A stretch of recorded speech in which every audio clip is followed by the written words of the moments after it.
Hello, my friends. Welcome to the King English Podcast.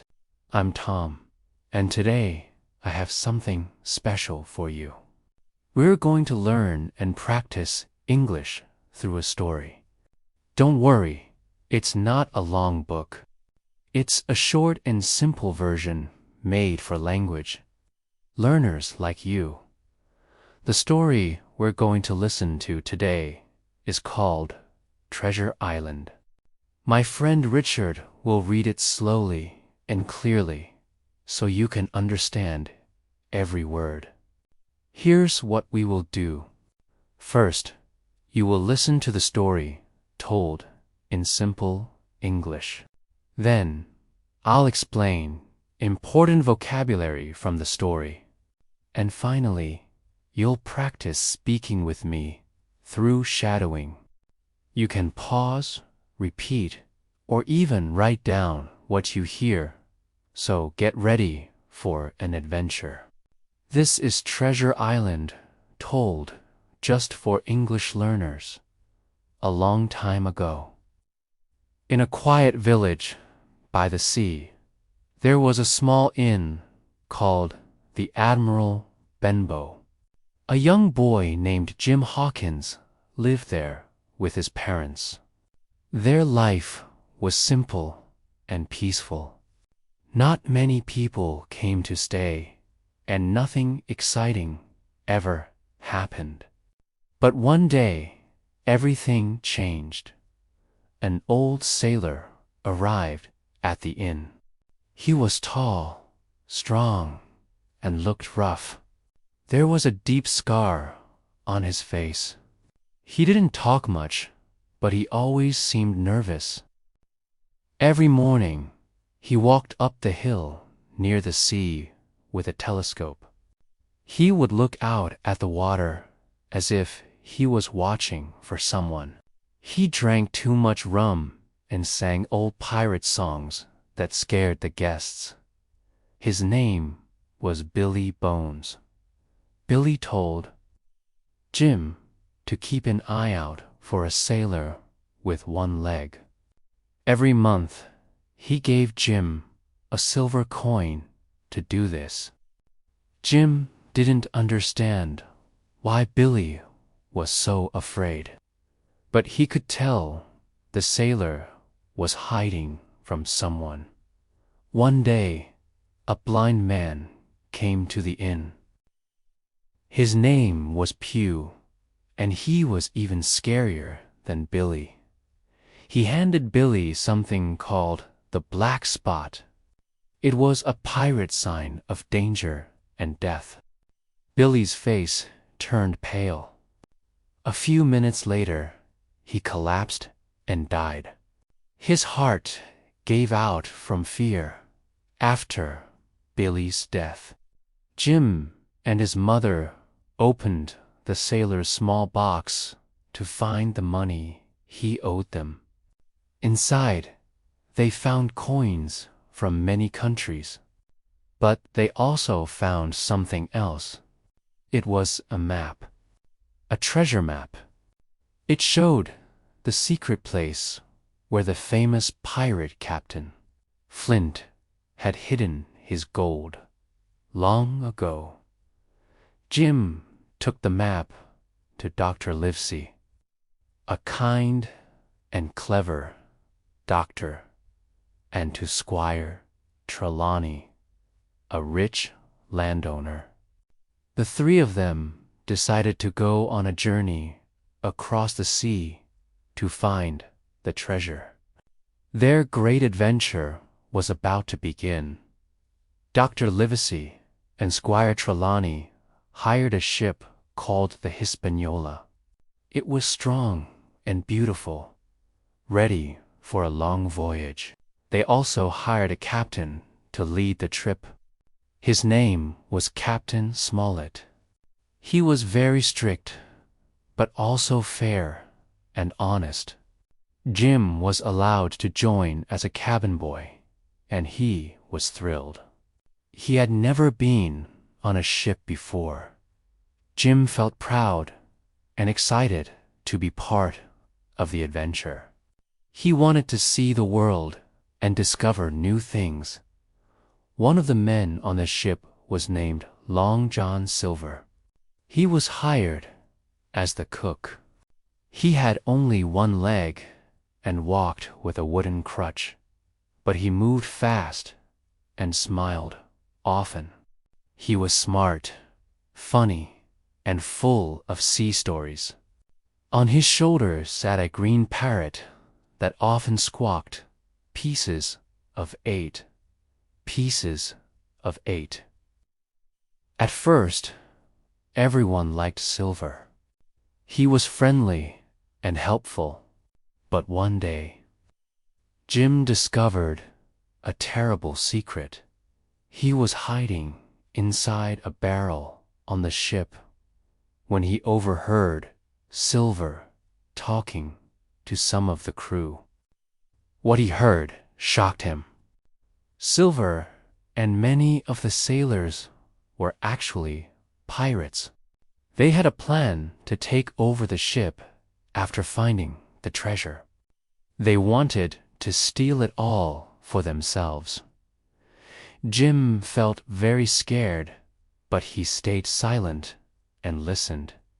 Later, he told Captain Smollett and the other honest men. Now they knew the truth.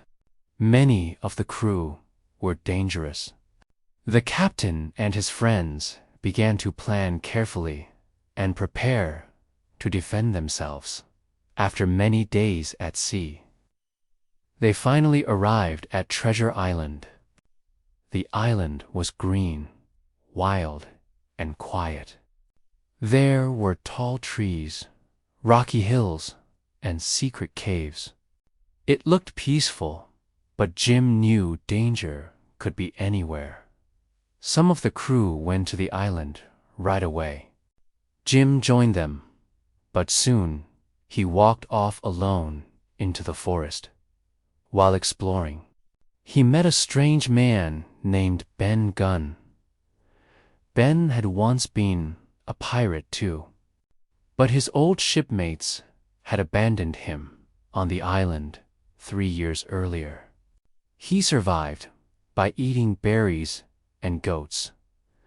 Ben was a bit strange, but also kind. He told Jim a big secret. He had already found Captain Flint's treasure and had hidden it in a safe place. Ben said he would help Jim and his friends find it, but only if they promised to take him home when the adventure ended. While Jim was talking to Ben, things got worse. Long John Silver and the pirates had taken control of the Hispaniola. They also demanded the treasure map. Captain Smollett, Dr. Livesey, and Squire Trelawney moved with their loyal men to an old wooden house on the island for safety. They prepared to fight back. Soon, the pirates attacked the house with guns and swords. The loyal men fought bravely. They defended the house and refused to give up the map.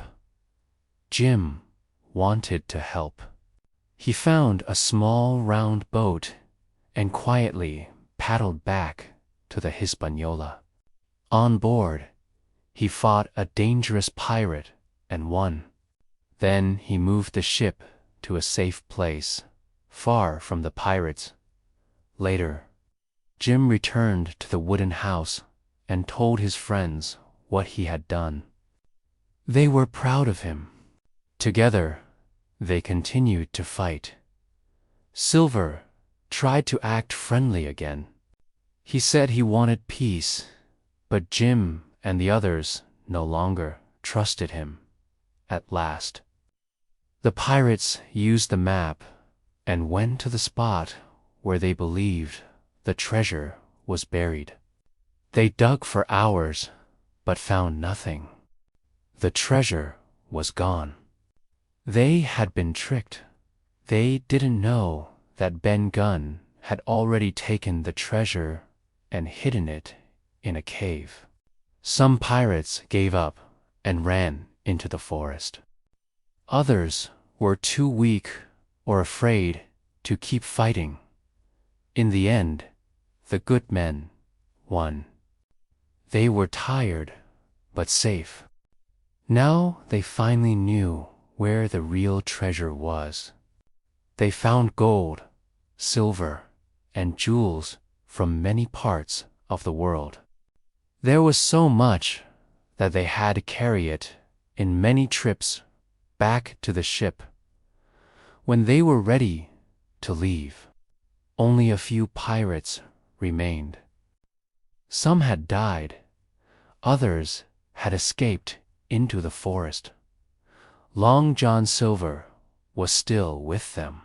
He had helped sometimes, but he had also lied and stolen. One night, while everyone was asleep, he disappeared. He took one small bag of gold and was never seen again. The ship sailed back to England.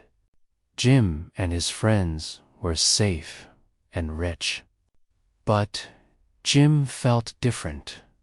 He had seen danger, greed, and death. He had learned about bravery, friendship, and trust. He was no longer just a boy. He had grown up. Welcome back to the King English Podcast. I'm Tom, and today we'll continue our story practice with Treasure Island, Part 2. If you listened to Part 1, you already know the adventure so far. Jim Hawkins, a young boy, found a treasure map in an old sailor's chest. Together with Dr. Livesey, Squire Trelawney, and Captain Smollett, he set out on a ship called the Hispaniola to find Captain Flint's treasure. But along the way, they discovered that part of their crew were pirates, led by Long John Silver.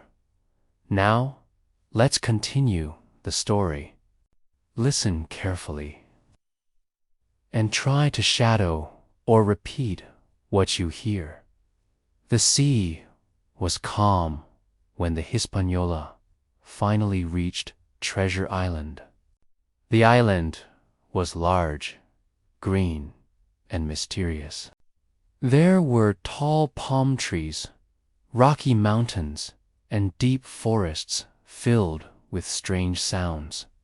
It looked like a paradise, but Jim could feel the danger hiding behind its beauty.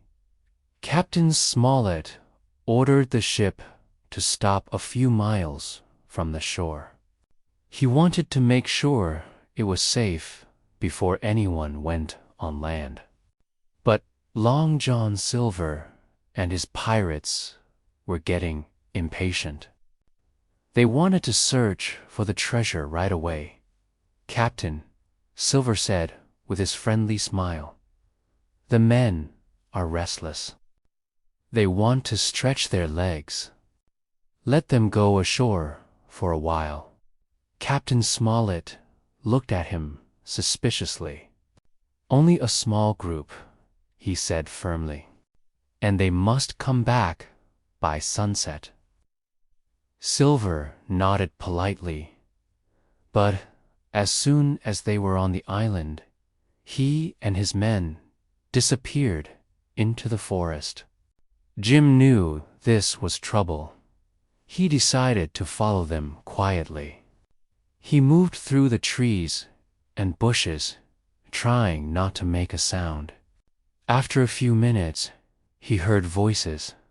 Silver was talking angrily to one of his men who wanted to leave. Suddenly, Silver raised his crutch and struck the man. The man fell to the ground, dead. Jim was shocked. He finally understood how dangerous Silver truly was. Terrified, Jim ran deeper into the forest. After some time, he stopped to rest and looked around. That's when he met Ben Gunn.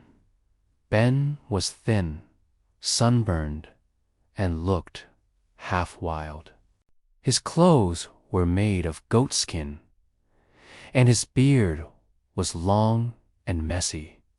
When he saw Jim, he smiled with excitement. "Hello, mate," Ben said cheerfully. "Don't be afraid. I haven't seen another human in years." Jim stared at him. "Who are you?" he asked.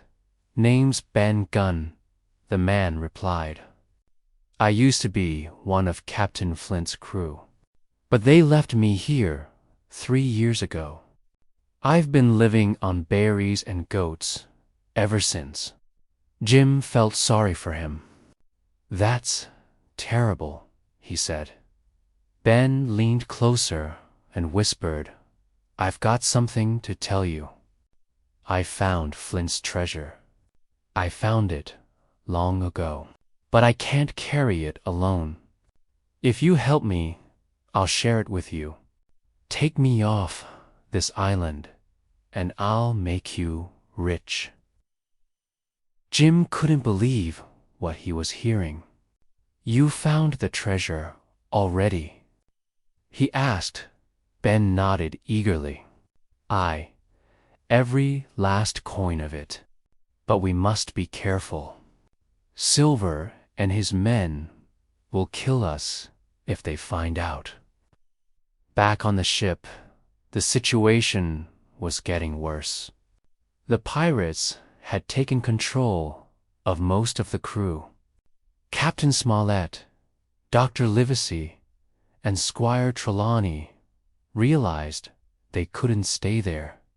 So, they moved to an old wooden stockade, small fort on the island to defend themselves. When Jim returned from the forest, he joined them. He told them everything about Ben Gunn and Silver's plans. The captain thanked him and said, "You did well, Jim. You've saved us again." But that night, the pirates attacked. The battle was loud and brutal. Gunfire echoed through the forest. Smoke filled the air. Jim and his friends fought bravely behind the wooden walls. Several pirates were killed, but the loyal men were wounded too. Captain Smollett was hit, but he kept giving orders. After hours of fighting, the pirates finally pulled back. The good men had survived, but they were tired and hungry. The next morning, there was silence. No gunfire, no shouting. Just the sound of the wind. Jim decided to take a risk. He wanted to help even more. He found a small round boat near the shore. Boat that belonged to Ben Gunn, and quietly paddled it back to the Hispaniola on the ship. Jim discovered 2 pirates left behind. One was dead, and the other was drunk. The drunken pirate attacked him, but Jim fought bravely and won. He tied the man up and took control of the ship. Then, using what little he knew, he moved the Hispaniola to a safe place, far from the pirates' reach. By the time he returned to the fort, it was dark. But something was wrong. The flag on the fort was gone, and new voices came from inside. When Jim entered, he was caught by surprise. It was Long John Silver and his men. The pirates had taken over the fort. "Ah, Jim Hawkins," Silver said with his usual smile. "What a surprise. "Welcome back, lad." Jim tried to stay calm. "I'm not afraid of you, Silver," he said. "I know your plans. I've seen what you've done."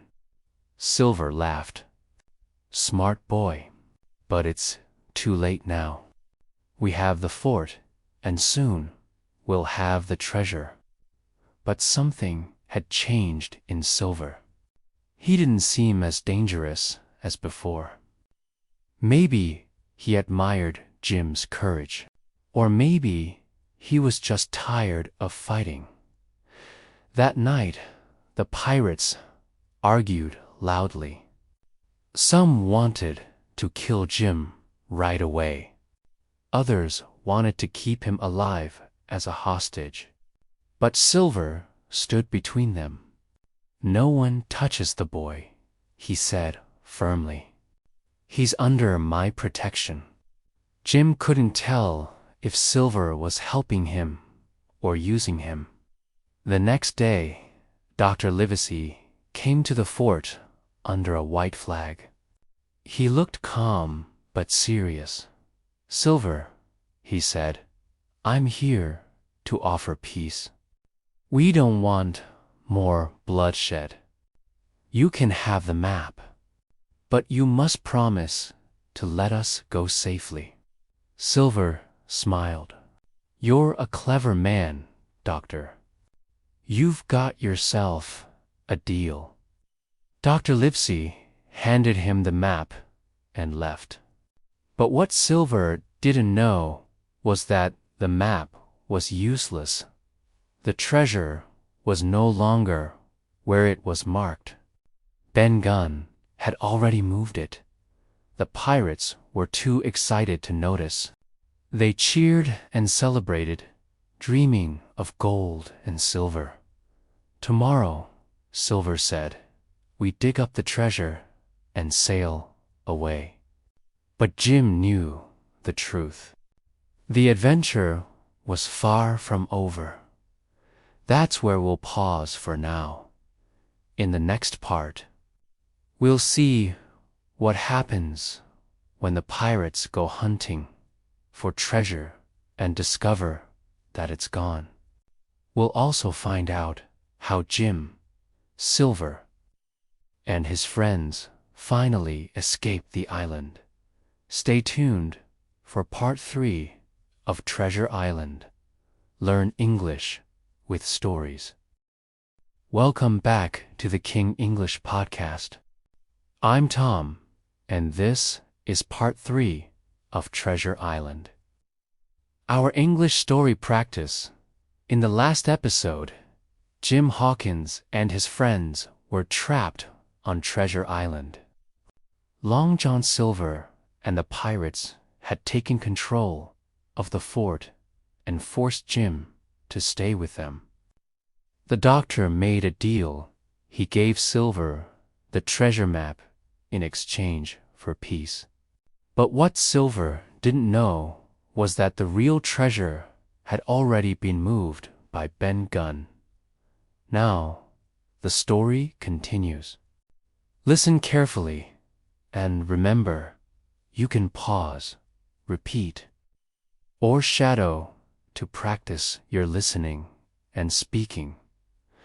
The next morning was hot and silent. The air felt heavy, and the forest seemed still, as if it was waiting for something. Long John Silver stood with the map in his hand, smiling proudly. "Today, lads," he said to his men, "we dig up Flint's treasure, and by sunset we'll be rich." The pirates shouted and cheered. They gathered shovels, guns, and ropes, then started marching toward the spot marked on the map. Silver walked in front, with Jim beside him. Jim didn't say a word. He was scared, but curious. He wanted to see what would happen as they entered the deep forest, everything grew darker. The sound of birds disappeared, and strange echoes came from the trees. One of the pirates whispered nervously, "Do you hear that? It sounds like Flint's ghost." Suddenly, a high, shaking voice cried out through the forest, "Pieces of 8. Pieces of 8. The pirates froze. Some dropped their tools and crossed themselves. Silver's face went pale. But it wasn't a ghost, it was Ben Gunn, hiding nearby, pretending to be Captain Flint's spirit. He was trying to scare the pirates away. Silver forced a laugh. "Ghosts don't scare me," he said. "Come on, lads. We're almost there." They kept walking until they reached an open space surrounded by tall trees. The ground was soft and covered with fallen leaves. "Here," Silver said, pointing to the ground. "This is the spot. Start digging." The pirates began to dig quickly, their shovels cutting into the dirt. They worked harder and harder, dreaming of gold. But after a few minutes, one of them stopped and shouted, "Silver, there's nothing here. No treasure, just an empty hole." The others looked inside and saw the truth. The hole had already been dug long ago. Only pieces of wood and a few coins were left. The pirates went silent. Then one of them screamed, "We've been tricked." They turned on Silver with anger in their eyes. "You lied to us. You made us dig for nothing." Silver raised his hands. "Calm down, mate. I didn't know. Someone else must have taken it." But the pirates didn't believe him. They pulled out their knives and guns. Jim thought it was the end. Just then, shots rang out from the trees. Smoke filled the air. The loyal men Dr. Livesey, Squire Trelawney, and Ben Gunn had come to help. The pirates panicked and ran in every direction. Some fell, others disappeared into the forest. Jim and Silver ran toward the sound of Dr. Livesey's voice. When they finally reached him, the doctor smiled. "You're safe now, Jim," he said. "And you, too, Silver, for now." Later that evening, everyone gathered near a small cave. Inside the cave was something shining under the torchlight: gold coins, silver bars, and precious jewels. Jim's eyes widened. "The treasure," he whispered. Ben Gunn grinned proudly. I found it years ago. I carried it here, bit by bit.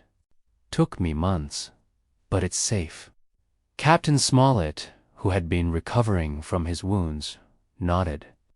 "Well done, Ben. You've done what many men died trying to do." For the next few days, they worked together to carry the treasure back to the Hispaniola. They were tired, but happy. Even Long John Silver helped, though. Everyone kept a close eye on him. When the treasure was finally loaded on the ship, they were ready to leave the island before they set sail. They buried the bodies of those who had died and left food for the few pirates still hiding in the forest. Then they raised the sails and began the long journey home. for the first time in months. Jim saw the sea stretch wide and calm before him. The wind was strong, and the ship moved smoothly. He stood at the deck, thinking about everything that had happened. He thought of Billy Bones, the old sailor who started it all. He thought of the blind man Pew, the cruel pirates, and brave friends like Dr. Livesey and Ben Gunn, and, of course, he thought about Long John Silver one night. As the ship neared the coast of England, Jim went to check the treasure. To his surprise, Silver was gone. His small boat was missing, and so was a bag of gold. He had escaped again.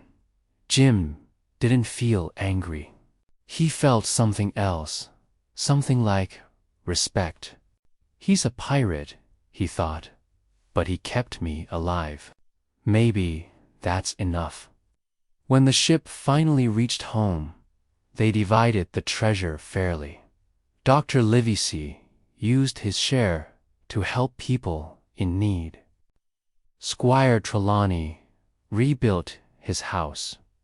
Ben Gunn got some money too, but he spent it quickly and went back to his simple life. As for Jim, he was rich, but he didn't care much about the gold.